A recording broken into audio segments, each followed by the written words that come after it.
y equals to ax square plus bx plus c প্যারাবোলাটির শীর্ষ -2, 3 বিন্দুতে অবস্থিত এবং তা 0, 5 বিন্দু দিয়ে অতিক্রম করে। আমাদেরকে এই পরাবৃত্তটির এইখানে a b c এর মান নির্ণয় করতে হবে। y দেওয়া আছে y equals to ax square plus bx plus c। এটি এক রেখাটি y অক্ষের সমান্তরাল। সুতরাং আমাদের সমীকরণটি দাঁড়াবে x minus alpha whole square equals to 4ay minus beta. এটি 2 নং সমীকরণ। আমাদের পরবর্তী শীর্ষ দেওয়া আছে, তাহলে আমরা শীর্ষের মানগুলো বসিয়ে ফেলি। x plus 2 4ay minus 3 p। এই দুই রেখাটি আমাদের একটি বিন্দু দেওয়া আছে, সেটি হচ্ছে 0,5 দিয়ে যায়।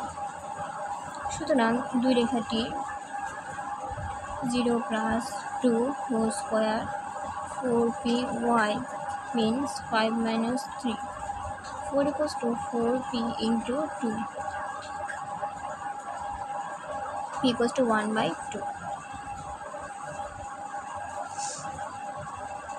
এখন আমরা দুই রেখা থেকে পাই x প্লাস 2 3 থেকে পাই 4 হাফ y মাইনাস 3। এটিকে সমাধান করলে x square plus 4x plus 4 equals to 2y minus 6 x square. আমাদেরকে abc এর মান বের করতে হবে, তার মানে আমাদেরকে y রূপে সমীকরণটিকে প্রকাশ করতে হবে। y রূপে প্রকাশ করতে হলে আমাদের এখানে 2y equals to x square plus 4x plus 10, 2y equals to x square plus 4x plus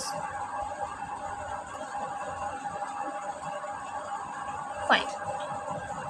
সুতরাং আমাদের এখানে a, b, c equals to দাঁড়ায় হাফ, 2 এবং 5।